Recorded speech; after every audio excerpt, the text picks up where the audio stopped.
ह्या पावसाने तर लय वैताग आणून सोडलेला. तर मित्रांनो, झालता अशा विषय म्हणजे काय, ते मे 12 का 14 पाऊस सुरू झालाय, अजून थांबायचं नावच घेत नव्हतं. काय चूक झाली वाटतं आमच्याकडून.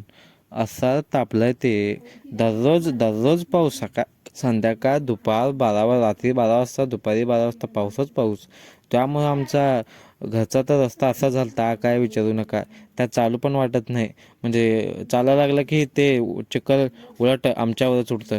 मग तेवढ्यात काय पाऊस पण सुरू झालं. मी हे पंप ते आमच्या शेजारच्याने द्यायला चाललो होतो. मग पाऊस पण आबा पण भरून आलं तर पाऊस पण सुरू झालं. मग पावसात मोबाईल भिजलं. मग हे ब्लॉग इथेच थांबूया. मग तुम्हाला भेटूया पुढच्या मध्ये. तोपर्यंत बाय बाय.